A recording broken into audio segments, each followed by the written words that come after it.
Hey everyone, welcome back to Reality 2.0. I'm Katherine Druckman. Today, Doc Searls and I are talking to Augustine Fou, who you may remember from an earlier episode. If you didn't hear that one, I would recommend going back and checking it out. Augustine is a well-known ad fraud researcher. He has also written a really cool web app for visualizing tracking data. And he's come on today to tell us a little bit more about it, and I'm really looking forward to this one. I think he and Doc are going to unpack this problem of ad tracking in a way that's pretty exciting. So before we get started, there's something I wanted to quickly mention. We'd like to start sending out a newsletter to complement the podcast and give everyone a little more information. So I hope you'll sign up by visiting us at reality2cast.com and hit the newsletter link to sign up. Thanks. With that, I will hand it over to y'all and let's look at this tool. It's pagexray.fouanalytics.com, and I'll put a link in the description of the podcast. So please go check it out. Type in any URL to any website you want it to process, and it's going to give you a really cool visual depiction of all of the trackers that are loaded on that site. So Augustine, give us the correct spelling of Fou Analytics. So it's FOU and then analytics.com. Yeah, because Fou, F-O-O, has a geek meaning that's right. It's a homonym we don't want. Touche. So pagexray.fouanalytics with an S.com. So let me just give a little bit of background here.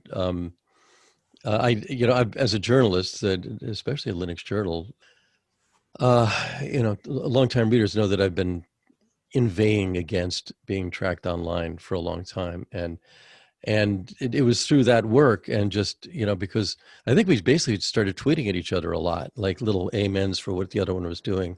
Yep. And then we got to know each other. We're both in New York at the time. I'll be back in New York, I hope. But you live in New York, right? Still? Mm-hmm. Yes.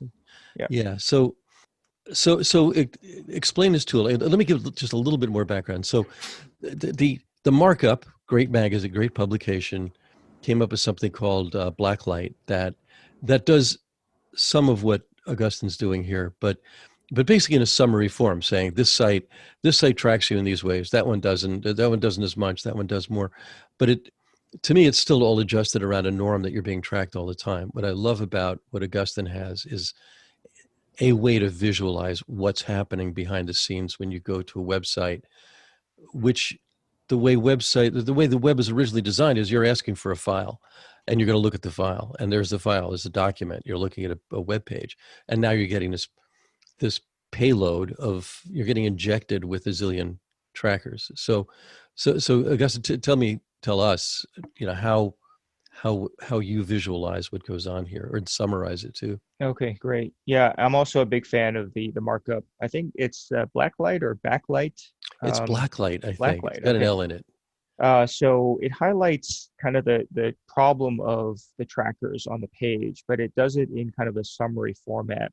And I actually think the main difference is that their audience is more the consumer that wants to get a sense of how privacy invading a particular site is. So they kind of give summaries and they compare it to the averages. Like this site has more trackers than average, right? And this other site has less. In my case, the tool was developed primarily for me to use and also for privacy researchers, because they actually need to see the trackers and the tags that are not only loaded on the page, but also called in by other ads and trackers. So for that to happen, we have to actually use a browser to load the page. For example, a lot of this privacy research in the past has been done by people literally looking at view source, right? So they would just try to look at the trackers that are put on the page itself. But then you're only seeing the first layer, meaning the trackers that the publisher voluntarily put on the page. But because of JavaScript, when the JavaScript executes, for example, to load an ad or to load a tracker, the JavaScript can then call in a dozen other trackers, and those are not on the page, and therefore you cannot see them when you just do a view source on the HTML of the page. So what we did is we built a crawler, right? It's pretty standard that anyone else can do. It's a headless Chrome. So it's a full Chrome browser. And the reason we call it headless is that it just doesn't have a screen because it doesn't have to show anything to a human looking at it. It's just run on the server. So when the Chrome browser loads the page, it allows all the JavaScript to execute. And when those JavaScript executes, we can actually see other ads and trackers and other crap being loaded in on the page.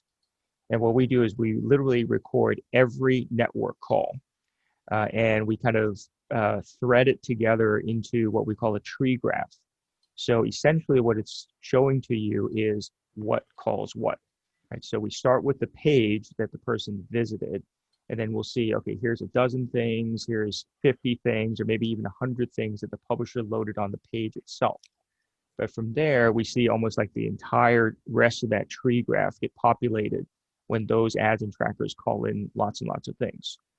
So as an example, if you're curious, you can go to pagexray.fouanalytics.com and just type in something like wired.com or smithsonianmag.com. Just check any website or web page that you want, and some of these tree graphs will be so large that you'd be shocked. I'm looking at Wired right now, and Yeah. and again, for listeners, I'd really highly advise plugging this thing in at pagexray.fouanalytics.com. So I look at this and think, okay, so I'll go to Wired. I want to look at a specific article. And an interesting thing is I've tried your tool with the name of an article, with the full URL. It still does the same thing, right? It's just getting the same as if you just did wired.com. And it's kind of like, well, okay, you're looking for this story, but what I'm getting here is Condé Nast Digital, AdNexus, lots of ad servers, lots of stuff from Adobe. But it's kind of like you have these uninvited files, but then you've got all their friends. So like here's one called Contextual Media, and it's got ad.turn, bsw.digit.eu, something with DoubleClick, but other double clicks, and Gum and Criteo, and then some of them double up. I mean, like one might be more than one may be calling the same friend in, as it were, and then they call their friends in, and they call their friends in. So it may go down 4 or 5 levels. So I mean, I'm looking at one here. It goes from, let's see, cookie law to tag bounce exchange to another assets bounce exchange, the API bounce exchange, and then finally the assets bounce exchange. And I have no idea what that is, right? Or exactly right. Yeah. Do most consumers know? Right, most consumers don't know. Nobody knows. They were looking at one. You know. How many other people know? Yeah, we study this, right? So, the key here is to allow the privacy researcher, right? A consumer might be just overwhelmed with this, but the point here is that just like what happened in 2016 with Cambridge Analytica, we call it a scandal because most consumers didn't know Facebook was either selling their data or allowing third parties like Cambridge Analytica to come in and harvest their data, right? So most consumers, similarly here, they think they're interacting with one web page on one publisher site like Wired.com. They don't actually know all this other stuff that's happening behind the scenes. And that's where the privacy violations are going to actually happen, right? And so when we take into consideration GDPR and some of these privacy regulations that are just starting to be enforced, the question is, has the consumer given consent to all these ad tech companies that they've never heard of before, right? Like you said, Gum or Crux Digital or LiveRamp or any of these, right? So it becomes very problematic. And, that's why the privacy researchers are using this tool to just see, what gets called into the page. So I'm looking at, so if I look here at cookielaw.org, and then that fans out to maybe more than a dozen others. Some of the lines on your tree graph go, and which actually fans out kind of like a river delta. Yeah. Kind of like the Mississippi Delta or the Nile Delta kind of spreads out as it approaches the sea. But some of them are gray, some are orange or brown, I'm not sure, and then some are red. And so let me do a quick synopsis of what those things are. So on the first glance, you'll see all of these tree branches branching out. The ones that are colored orange, the lines that are colored orange means a third-party cookie was set. So we call it a third-party cookie is because it's some other domain other than the site that you were on. So in this case, the person was on wired.com, but some other domain like gumgum.com or something, or criteo.com is setting a cookie. That's why we call it a third-party cookie. So when a third-party cookie is set, it's colored orange. When it's gray, that means there's no cookie set, and that's actually what we want. So we've actually been doing a study of European sites to see if the enforcement of GDPR has caused more of these publishers to reduce the number of trackers and actually stop using third-party cookies. And unfortunately, the preliminary evidence is that it hasn't had much of an effect so far. Yeah, I guess I gathered that. Yeah. So then there's a couple of other things. In the little white circle, you'll see a number, which is the number of times that particular tag got loaded. Now, we highlight in yellow, so I don't see any ones in yellow here, but if there's 10 or more of that same thing loaded, then we highlight that as yellow. And then you'll also see color coding where ad server requests are colored blue. So these are typically the domains where ads are served from. And then the trackers, so these are other domains that are used for tracking purposes. And this includes analytics. So something like Google Analytics will be color coded as orange. And then there's also gray, which are things that we can't even tell what they are, right? So it's not categorized as either. And then two more quick things. One is the little flag that you see next to each domain. Right, This becomes important for the privacy researchers because if the user or the site is in Germany, for example, we want to actually see if any of these trackers are being called from, say, the US. Or any of their data being sent back to these servers that sent the tracker. Because in that case, the data got shipped across country borders, right? And so that has implications for compliance with privacy regulations.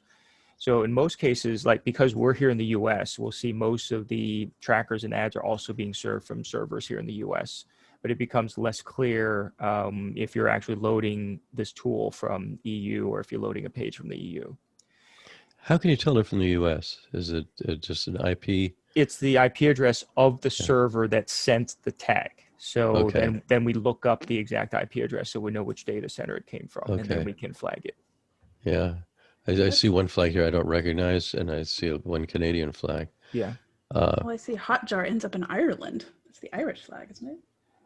Interesting. Okay, so they're probably safe haven there or something, right? So just like criminal organizations register their companies in Trinidad and Tobago or something, this might be something like that going on.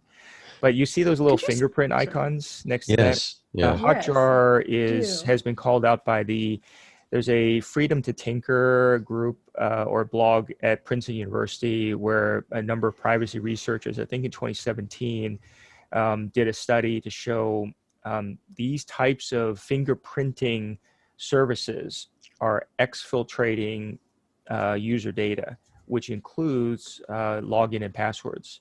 And that's because the JavaScript from these services is actually logging the behavior of users as they use the site. On the one hand, it's actually useful because the website owner can use that to say, okay, well, how are they using the site? Are they getting stuck at any point? And the good use of that is for them to improve the user experience. But the other dangerous thing with that is that this data is being shipped off to some other place, like in this case, the servers in Ireland or something, where potentially even login and passwords are shipped off because all of those are faithfully recorded by these kind of analytics, right? When you're typing something, it records it. You move your mouse, it records it. All of that stuff. Yeah. It's intense. I tried it out once and my mind was blown. It felt a little dirty actually to watch. It tracks the whole session and where you move your mouse and stuff like that, ostensibly for user experience improvements. Yeah. Funny story, actually. We used it for about 10 minutes on linuxjournal.com and a few of us were sitting around my laptop looking at a screen recording, a session recording. And you could see every mouse move, and then creepily it hovered around the photo of one of our female employees in a way that we were all so uncomfortable with that we had to shut the whole thing down, and then we removed it from the site, and it was terrible. Anyway, I I wondered if you could speak to the level of tree branching and the significance of that, because I think what's particularly interesting about your visualization is that it goes so many levels Yeah, down. yeah. And that's really the importance of it, because I just think that the publishers don't even know that this is happening, right? The site owners, if you see that first level, so at the very left, we start with the page itself. So it's wire.com in this case. And then the first level would be all the ones that they actually deliberately put on their site. So that's fine. They know that they did that, right? And so things like Google Analytics, of course, there's a good reason for them to stick on the site. And there's also other things that are, useful, like when they're showing ads and stuff like that, you'll see Google syndication or Amazon-adsystem.com. So those are all legit, and you can understand, the publishers using those to serve ads. But then when you see all of these other things being called in by some of those domains, right, all these other tree branches, that's the part that the users don't know about, and sometimes the publisher themselves don't know about. So if all these things are being called into the page, these are loopholes, and that's why we see phenomena like malvertising, right? So malvertising is basically an ad that is laced with malicious code. So very often these big publishers, they don't know that it's happening because they don't know what ad is actually going to be served into that ad slot before it gets served into the ad slot, right? Because they're programmatic. So then when we see that, that's kind of like how the malvertising gets in. And so in this case, you can also surmise that privacy violations of their users are going to happen in some of these branches beyond the first level that the publisher knows about, right? So if some other ad tech company is violating your consumer's privacy, do the publishers even know about it? And are the publishers themselves liable for that? Right? Do they have any liability under GDPR and CCPA? And this is because, just taking the example from malvertising, the consumer went to Wired.com and they got malware. Who do you think they're going to blame? Right? They're not going to know that all these other companies behind the scenes is how the malware-laced ad got into Wired.com, right? They just said, oh, I went to Wired.com and I got malware. So who do you think they're going to sue, right? Or who do you think a ambulance chasing lawyer is going to sue, right? It's going to be Wired.com. So I raise that because, anything beyond that first level, publishers got to really look into it, and they got to have some more rules and maybe terms in their agreements with the advertisers to say, well, you're not allowed to call in all these other things without telling us, right? So I think there's a big question that still remains to be seen, how it plays out in terms of when the privacy regulations get enforced, whether the publishers themselves are responsible or have legal liability when someone else violates the privacy of the users that came to their site. Wow. And then legal issues aside, it's just not a good look, right? I mean, it's, Yeah. it doesn't instill any confidence in your readers or users or whatever. Yeah. And I kind of look at this and say, well, their priority is making money. Their priority is not necessarily serving the user with good content, right? Whereas if I look at better sites like New York Times, ESPN is usually a model citizen. And when I check Linux Journal, there was actually a very tiny number, right? Literally 5 that were loaded on the page. And then those things didn't call in anything else. So when you see that, then I say, okay, well, this is a good publisher. They're actually very conscientious about the privacy of their users, and they take that seriously. So I would, put a lot more faith and a lot more weight into those kind of publishers than ones that have these enormous trees. It's like they either don't know what the heck they're doing, or their priority is not me, the reader.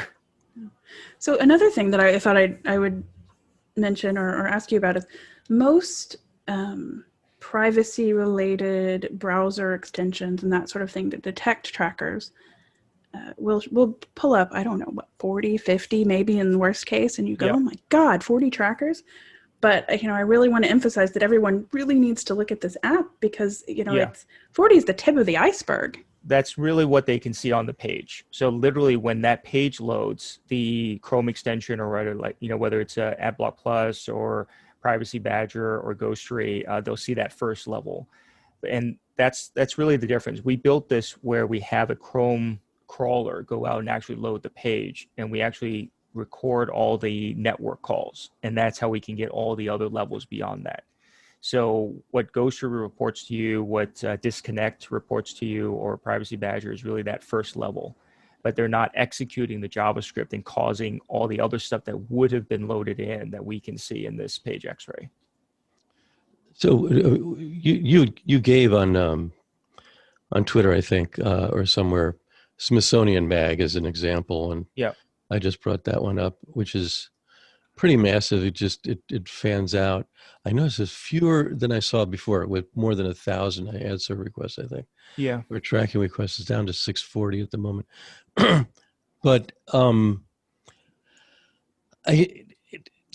wondering if they made. I mean, who makes the decision to do this? I mean, and I mean, does somebody sit there and say, we want as many of these things as we can possibly can, because, and I'm guessing we're just going to get more money from more of these Yeah. intermediaries. And so That's the more the myth, right? That's the line that these ad tech companies have sold to the publishers, right? So you're absolutely right. Over the years, this kind of stuff is just built up, right? Accumulated crap. So I would say the original reason is, oh, if you put our tracker, if you put this pixel on and all that kind of stuff, we'll help you find lookalike audiences, we'll help you get higher CPMs.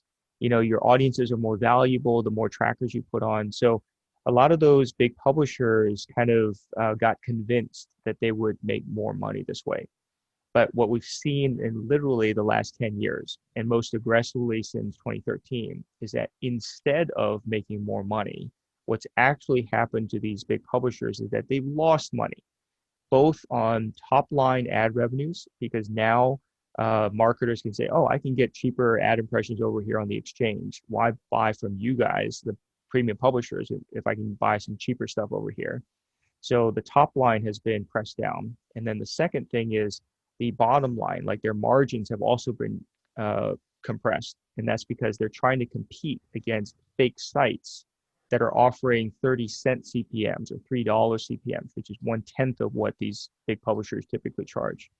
So over the years, we've seen all these trackers get voluntarily put onto the site by the publishers. And in this particular case for Smithsonian, the first level to the right of smithsonianmag.com would be the ones that they voluntarily put on the page. And that's a large number right there. it's, yeah, it's uncountable. I Right, think it's it just might be large, 100 or so. more than 100, yeah. So Yeah. some of the other sites are not this egregious, but I would just say, you know, the more desperate the publisher, the more likely they're going to get swindled by these ad tech companies. So, like I said earlier, there might be some unknown liability they need to be cautious of. But again, as I've advised a lot of these bigger publishers, if you don't know what these trackers are going to be doing on your site and to your users, it's better to rip them out. And some of the bigger publishers have started actually doing a cleanup, right? A cleaning of the house. And so some of the ones where they clearly have not gotten any benefit from them. And in fact, their users' data has now been shuttled off to somewhere else, right? Their users are now being monetized by other people. So when they realize that, they're actually stripping out more and more of these. And so hopefully they'll have a much smaller set of trackers. And when you have that first level be smaller, then the rest of the tree will definitely be smaller than what you see here. When, I know, I think somebody in the UK is trying to outlaw real-time bidding. Where would one, if one was to look for, okay, my data or data about me is going out on an auction somewhere, would you be able to look at this tool and say, okay, there's an auction here, there's an auction there? That kind of Yeah, thing you should visible? be able to. There's certain domains like rtb.io or something. I don't think I see it here in this one, but there are going to be certain domains that correspond to header bidder code. And so in those cases, they send off some data. Now, in those cases, that may not be the thing that's violating the consumer's privacy. It's going to be the stuff that gets loaded after the bid, right? So at the time of the bid request, they only send back kind of tidbits of information, what I call header, headers, browser headers, right? They because the JavaScript hasn't run yet, the rest of the JavaScript hasn't run yet. They don't have a lot of the other information about the user. So at that moment, it's still very early in the page load sequence, right? And then after the page loads and then after the ads load, that's where some of the problem comes in, because the ads themselves might spawn another, 10 trackers or so. So that's where some of the user information gets collected by their JavaScript and then sent off to some other third party. So, if you think about GDPR in particular, there's some specifics in there that say the ad tech company has to gather explicit, or what they call informed consent, right? So the user has to understand what the heck they're giving, right, consent to, first of all.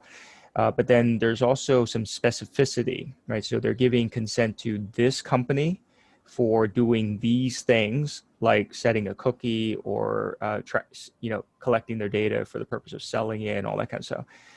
And then for this specific period of time, right? And if you don't have that kind of specificity in the consent that you got from a user, it's going to be not good enough at some point, right? Again, it comes down to when those regulations are being enforced. So we're only at the very, very early stages of those regulations being enforced. Do you have any plans to, or well, let me back up a little bit. Who do you expect to use this app? Is it primarily for research, or do you expect a little bit more of a consumer audience, or? I don't think it's really going to be a consumer audience ever, because this is really meant to be this level of detail, right? So I think the first wave of users that are already using it right now are the privacy researchers, and many of them happen to be in the EU.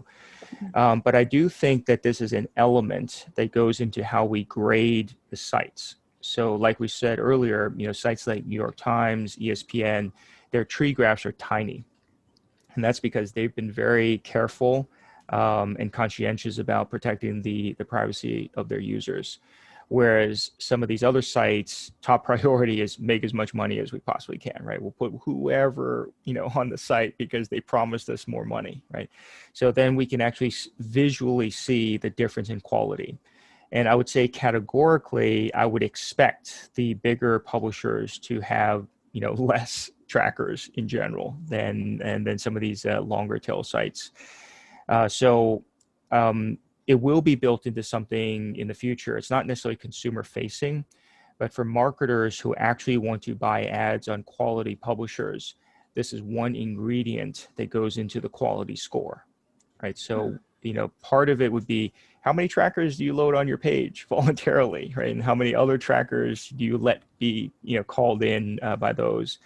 And then other things like the quality of the traffic, right? Is it majority humans that visit your site, or, what percentage of your traffic is bot traffic? And that also kind of gets to, like, if a publisher is deliberately buying traffic or sourcing traffic, if, they call it that.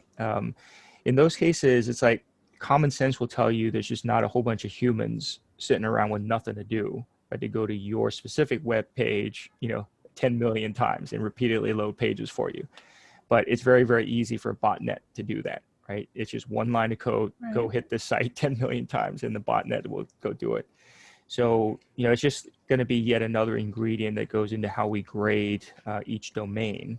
And so for a marketer, again, when they're trying to do a more conscientious media buying, they'll say, oh, well, I want to buy from high quality publishers that have real human audiences that respect the privacy of their users. And here's a score below which we're not going to buy. So it kind of gives you a preview of where we're headed with this. Okay. That's more to serve the marketers as well. That's cool. Well, you just answered my next question, which was, do you have future plans, or what are they? Yeah, I think right now it's more just, this is a free tool. Consumers can, of course, play with it, but I think they'll just be kind of overwhelmed to see this many levels. Again, I like the markups tool, which is more simplified and summarized in layman's terms. But again, that's a little more consumer facing. This is meant for more like privacy researchers and to collect the data so that we can kind of keep track of, which are the domains that are serving ads and which are the domains that are serving trackers and things like that. Because those also keep evolving, right? Sometimes the bad guys or unscrupulous ad tech companies, they'll just keep changing the domains on you, right? Because, we know that consumers use ad blockers, and when those domains get added to the block list, they can't collect the data anymore. So then they change to a different domain. And so we got to keep an eye on that, because those domains are still collecting information about users, and we want to make sure we help the privacy researchers protect the consumers as well. So a couple of things. Well, first, okay, so I've just done a use Page X-ray to look at the New York Times because they're a good actor. Hmm. Well, okay, so that fans out to the first level, just three places, but one of them is New York Times, and it's got a fingerprint next to it. Hmm. First two is one is iterate.hq.com, the other is Page Add to Google syndication something. Yep. So Google serving ads. Yep. Yeah, and then the third is nytimes.com, and then that fans out to, I'm guessing maybe about 20, maybe 25. Yes. Some of them are, no, some are called NY Times. That makes complete sense to me. Hmm. I'd expect that. Um, but then there's contextual media, and that goes out to a bunch of stuff I hadn't heard of. Um, a bunch of Googles, but then there's Samis.graphics. There's, I, I as a user, I don't want to see any of it, so, or very little of it. I mean, I mean, there's no, in communications, there's this thing called signaling. Hmm. Somebody holds up their hand, and that means they're saying stop. Or if they wave to you, they're, like, come here, that means go. They have a thumb up, that means those are signals. When you signal to a website that I want to file, you're expecting to see New York Times. You're not Yeah. expecting to get all these guests, and I mean, speaking personally, and I realize I'm looking way downstream because I've been an a-hole about all this for 20 years. So it's like, I, I'm, Yeah. I'm patient about it, but at some point, the individual gets in the middle of this and says, yeah, I'm cool with, I'm cool with Amazon. I'm cool with the New York Times. I'm cool with Google provided, or maybe not even Google, but whoever Google intermediates, like we were talking earlier about, I'm cool with Canon. I like Yeah. Canon, I like Chevy, say, or I like, name any brand. Yeah. Actually, I think very few people are going to say that for the most Yeah. part, but let's say people do, Well, at least they recognize the brand, yeah, at right? least they So recognize it, if you said Crux Digital, like who the heck is that? If you said yeah, Loaded Me, who exactly. the heck is that, right? All of these ad tech companies they've never heard of because they're not in biz, right? Right. I mean, and I mean, here's the bkrtx.com. And a lot of these, if I look them up, Yeah. there's not even a domain there. It's like it, Yeah. but if I look them up on a search engine, it'll say, oh yeah, that's an ad thing. And Yeah. it's a Or track product thing. Yep. of this Yep. company, whatever it is. So I think, for the consumer, there's been privacy tools that have been available to them for a long time, right? So I'm going to point out some good ones like Privacy Badger and maybe even Ghostery. But if you think about Privacy Badger, when they load a page, it'll show you what trackers are loaded there. You can actually, there's a little switch, right? It goes from red to yellow to green. You Hmm. can manually say, oh, I like these guys, meaning you may not actually like them, but you'll say, okay, I'm okay with them tracking me, right? So maybe for Google Analytics, you'll set that. But I'll tell you, for most consumers, either they haven't installed Privacy Badger or they're not going to take the time to go change each of those little slider things, right? From Yeah. red to yellow to green. And what does yellow actually mean? I don't even know what that means. I'm glad you said that because I Yeah, don't know either. And I've been using it for yeah, years. me too, Like from the right? day they So, came out with it, I've been using it. I yeah, switch out with others, the Bay Cloud Bouncer and, yeah. um, So there's like some others. in Yeah. those cases, because it's just too much work for the consumer to decide which line items to permit or not, right? They'll simply either just block it all or not block it all, right? So they just, because of just the amount of work that's required. And I don't know if you saw, I put up a short screen recording of a Condé Nast website where they were trying desperately to do the right thing by prompting the user for consent. But if you look at the consent window, it basically has literally 100 different ad tech vendors It's in there, unreal. I mean, who's right? going to do that? Yeah, and then you And have to it's check each one defaulted of them. on. Like, I'm going to accept all these jerks. Exactly, right. Yeah. So most consumers are not going to do that, and at least they're not going to give informed consent. They're just going to say, "Oh, I'm trying to get to that page, so F it, I'm going to give consent to everything," right? And that's not informed consent. That will not hold up under the law. So I think other things like Brave browser, there's been an uptick in consumers using that because in that case, they block everything, right? So for the consumer who doesn't want to spend the time to fine tune and explicitly allow certain things to go through, then, especially these ad tech companies, then they're going to use ad blockers that actually work, right? AdBlock Plus to me sold out, right? So Yeah. users use them thinking that they were going to block the ads, but because AdBlock Plus wanted a business model, they said, oh, well, whoever pays us, we'll just let your stuff through. Okay, so Yeah. that means ads. We'll So that's not cool. we'll whitelist the guys that pay Who us. pay us, right? So the pay to play just doesn't cut it, right? They sold out, and that's not good. I don't use them anymore. So for Brave, it blocks everything. Now, to me, there's an additional scenario which I think would make it easier for consumers, right? So if I go to New York Times, or if I go to USA Today or Boston.com, and I like that publisher and I think they respect my privacy, there might be what I call a green option, where they say, okay, well, this is a site that I respect. I'm okay with them monetizing via ads because I know that's how they make money. So if I green list a domain, then that browser will allow the ad serving domains to come through, but not the other ad trackers, right? Mm-hmm. So we still protect the consumer from tracking by unknown third parties, but we allow the ads to come through so that publisher can actually monetize the way they normally monetize. So in that sense, it's based on the domain of the publisher and the consumer. Because they went to boston.com, they know they want it to be there, right? And so in that case, we still allow the ads to run through, but we still protect the privacy by blocking all the other trackers that might be called. And I think a publisher like Boston.com can have bragging rights, right? Say, hey, we have Yes. 40% of our user base green lights us. Yes. That's a record or something Yes. like that. I mean, I think you could come up with a metric around that Yes. that can give you bragging rights. It's so you mentioned Brave, but Firefox and Safari also have approaches. They're different, right? Yeah. Which means that nobody knows what's going on. But you've normalized to Chrome, right? Your system actually emulates the Chrome experience, as it were. Oh, well, yeah, this particular crawler is Chrome because, Yeah. Chrome itself is about 2/3 market share of browsers. So Right, by yeah. far, it's the most common. And headless Chrome is an easy implementation. Yeah. But is it worth it to people? I mean, Brave makes it really clear, that, hey, we block it all, and then they allow through some things for some reasons, but they had some business models around that, but they've sort of done some broken field running on how they do that. But I respect it. I think they're cool.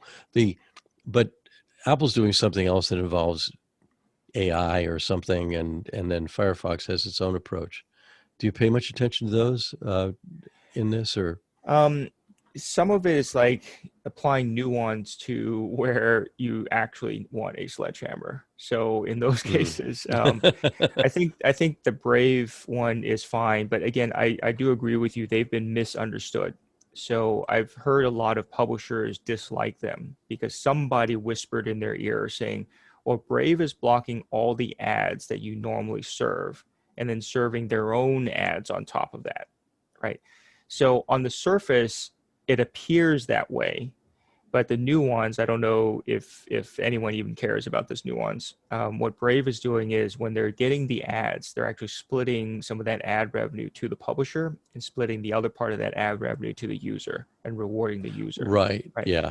So I think that part is lost. So a lot of the publishers will say, oh, well, on the surface, it looks like you're blocking the ads that were supposed to load on my page and then serving your own ads on top of that.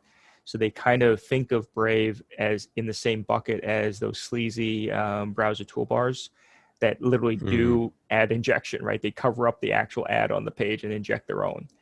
So that's very unfortunate that people that work in publishing have this misconception of Brave.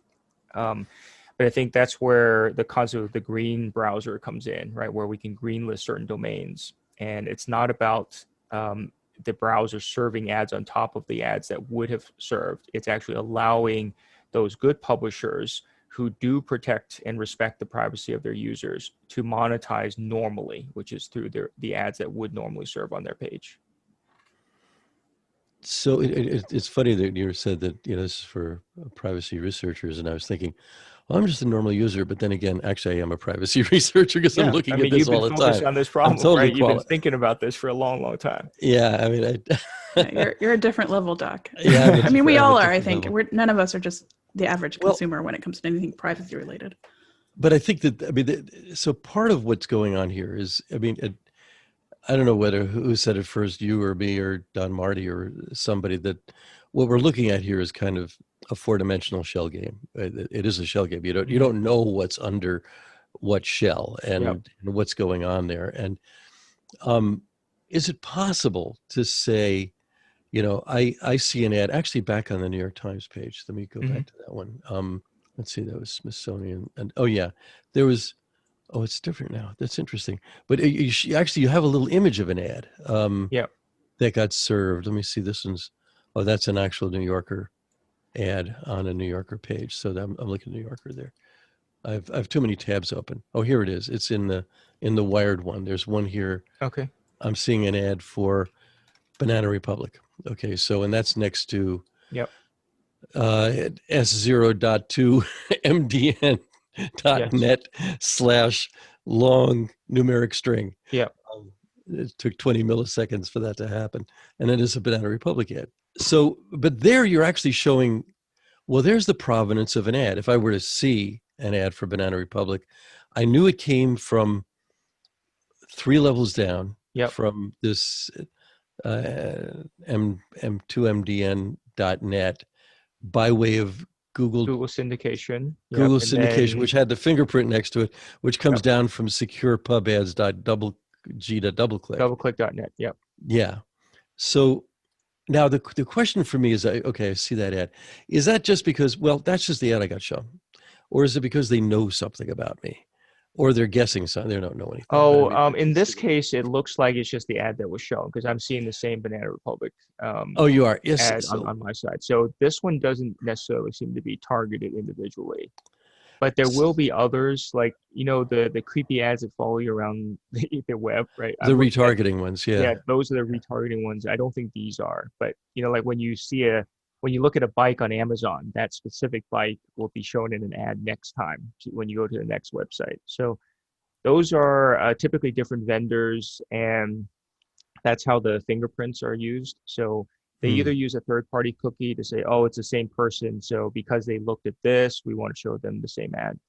But third-party cookies are going to get limited in the upcoming, Safari and Firefox and that kind of stuff. So they're now turning to fingerprints, and that's why we put fingerprints in here. Because without even setting a cookie, by just triangulating, say, a dozen different parameters in JavaScript, like your screen resolution, your list of plugins, and your browser type, they can essentially uniquely identify your device. And that's what we call a fingerprint. So this goes in a couple places. So you see them doing that, and that's why you put the fingerprint there. Yes. You see the triangulation happening in JavaScript. Yes, and Hotjar, for example, we know that particular technology is specifically tracking everything, right? And so they do fingerprinting. So there's a number of those domains that there's both the Princeton research from 2017 and the one I think is UC, not Santa Barbara, but UC Irvine just published a few months ago, where they were specifically looking at fingerprinting. So all those domains we now have listed in here. So whenever we see those domains, we know fingerprint is going on. So I just went to Hotjar. Understand how your users are really experiencing your site without drowning in numbers. And then they show hot spots on a particular page that people are clicking on. And that's, I mean, to me, that's totally invasive. I mean, that's a shitty business.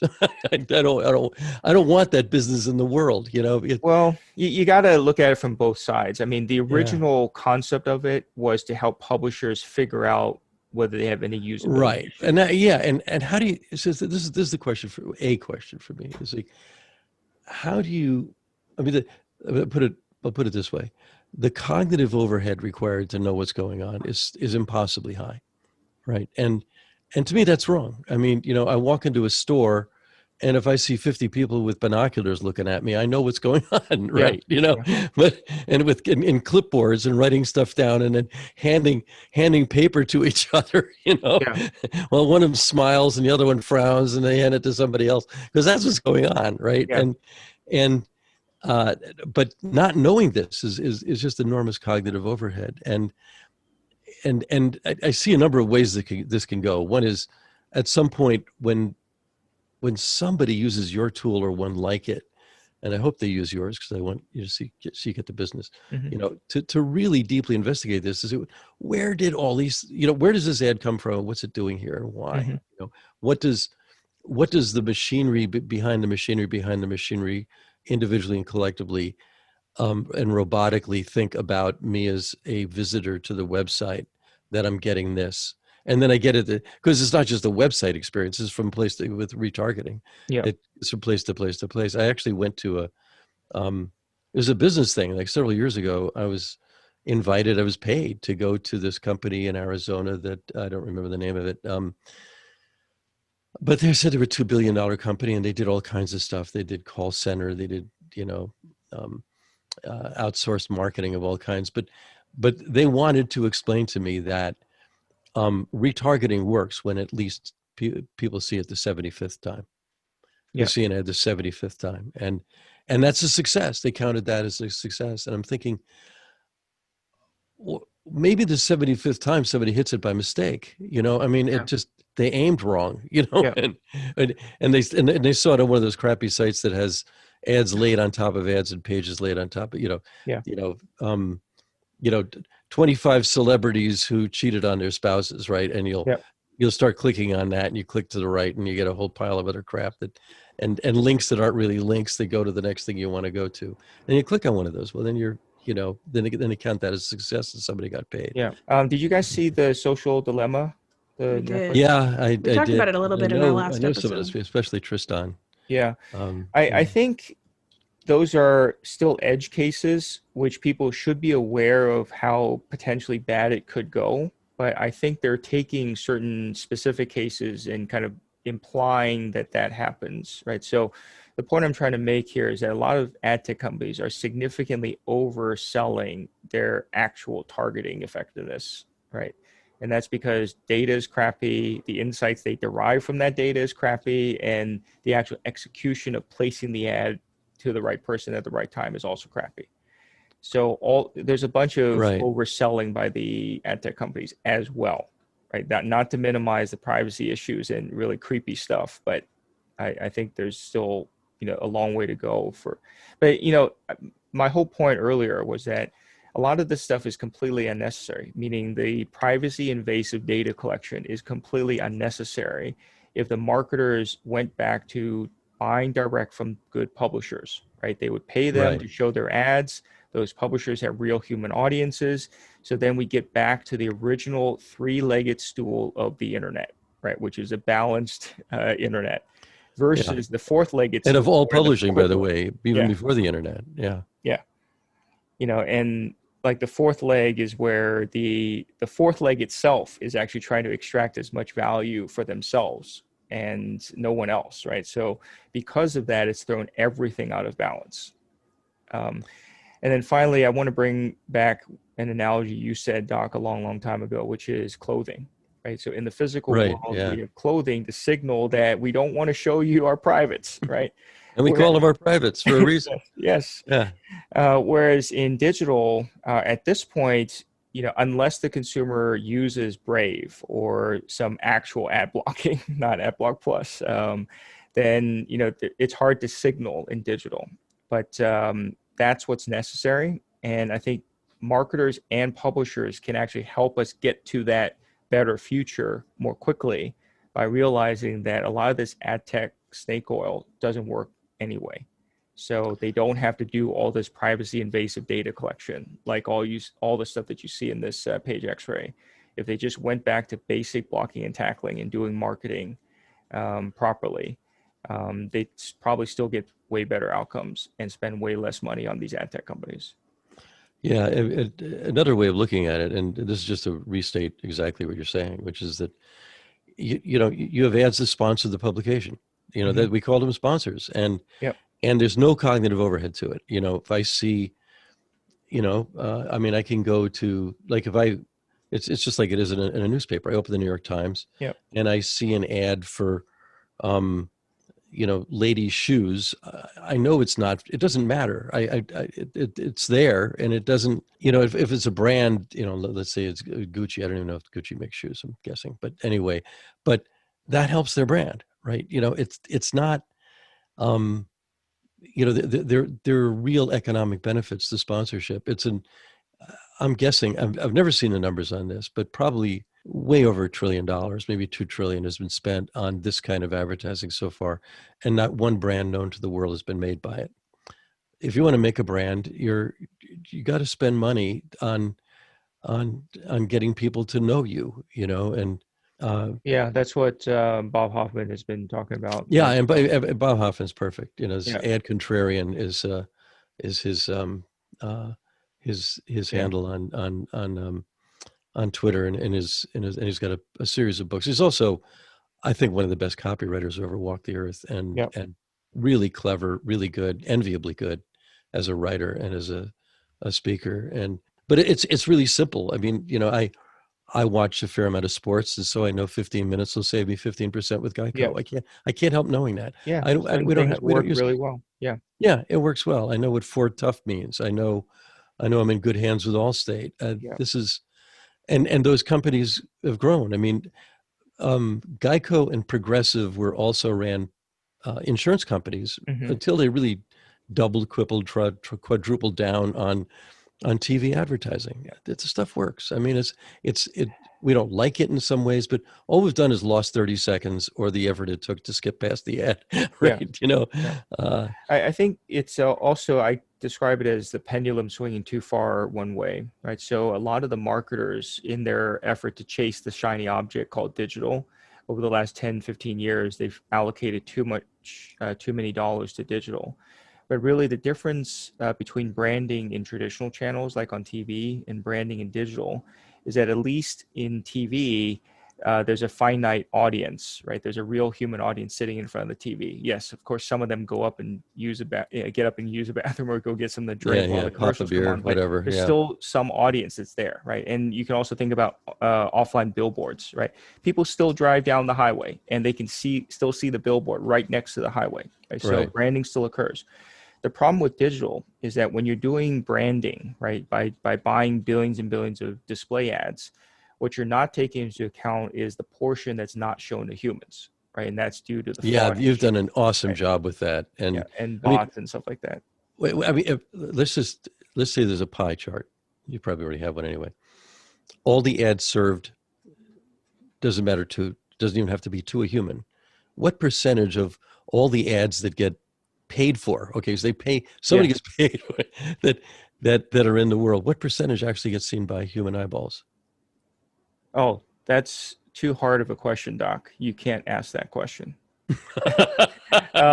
Because if I gave an answer, no, actually, to be serious, you saw my article saying that, if we just lop off 50% and then lop off another 50% of that 50%, just do that 4 times, we're down to 94% lost, right? We're down to 6% after 4 halving, right? So that wasn't even taking into account fraud. So when you talk about, let me give you another ratio to just think about. So how many domains do you think there are registered? It's got to be many, many billions. Count that high. It's actually 1.5 billion domains registered. Really? Okay. How many websites do you think there exist? A tenth of that? It's actually 300 million. I was okay. So it's a third of that, How many of those websites do you think humans actually visit? Oh yeah. Right. So just say the top million, right? Let's just say the top million, right? Be very, very generous and take the Alexa top million or something. So the ratio is 1 million that humans visit to 300 million. It's about 350 or something, but just take a round number, 300 million other domains that there's not enough humans to go visit constantly to generate billions of impressions. Right. Oh, but and that you reminds get robots to do the job. yeah, right? but you can certainly get robots to do that, right? Because again, Yeah. like we said earlier in this podcast, there aren't enough humans on Earth, first of all, and there aren't a whole bunch of humans sitting around with nothing to do but to go to your specific website when you tell them to, right? Humans just don't behave that way. So if the ratio of domains that humans go to is 1 over 300, okay, how many of those ad impressions could possibly be seen by humans, right? And the other thing is, consider this number. So I just did a back of the envelope recently, given someone else gave me an input point. It works out to be about half a quadrillion ads served per year. Okay. Wow. And there's only 7 billion humans on Earth, and that's counting, old people and babies that Right, don't get on the internet, right? Yeah, and people that aren't on the internet. So, the math just doesn't work out. But because of programmatic and because of bot activity, right? Bots are truly scalable. They can be made from headless Chrome browsers like ours, right? And they just be told to repeatedly load web pages. Way easier than trying to get a human to go to your site. Right? If you're a site owner, you would know how hard it is to get enough humans to your site, right? So in that case, because of programmatic, it's basically enabled fraudsters to scale their volumes. So the vast majority of the impressions that you see, we have no evidence that it's being shown to humans. And from my data, the very best managed campaigns, I can basically say roughly 1%. I could confirm as humans seeing your ad. Wow. That may be a good summary place to I think it is. to stop. One of the things there's an interesting question, which is, how long will we be digital in the world? I mean, how long will we have digital technology? I think for the rest of time, probably as long as we're operating, but how long have we been digital? Like a couple decades, if that. And in the current form, maybe a decade or less even. And Don Marty talks about how if you try to investigate all of this, it's kind of like painting the Golden Gate Bridge. By the time you get to one end, the other end has already changed, and you have to paint it over again. So, but I think, you've been doing this long enough that you see all the consistencies that are in it. But I think we'll look back on this in 10 years or whenever, and say, do you remember when that was going on? Because it won't be going on anymore. It'll be something else. There'll be some other crazy thing that's happening. But this is just an awesome way of looking at what's going on now. And I think most of our listeners are not ordinary consumers, so I think they would enjoy looking at this. Yeah, that's great. I think it's just out of curiosity, just visit some of your favorite sites and see, if there are ones that have a ton of trackers that you didn't expect, or ones that are actually behaving well and protecting your privacy. I think that's the key takeaway. Yeah, I'm not sure I trust too many of them to do that, but I'm just suspicious. So. Yeah. It's funny, when I mentioned earlier, I don't think that any of us are your average consumer when it comes to privacy. I meant everyone listening as well. I think if you're listening to us in the first place, I think that you have a heightened interest there. We have a high wizard to muggle ratio. Yes, absolutely. I'm pretty sure of that. That's very cool. Yes. So thank you so much for joining us. This has been really great. I've actually learned a lot in the last hour. Great. Yeah, thanks. And on that note, thank you everyone for listening. If you have any feedback for us, you can email us at info@reality2cast.com. We'd love to see an email from anybody. And thanks again. Thank you.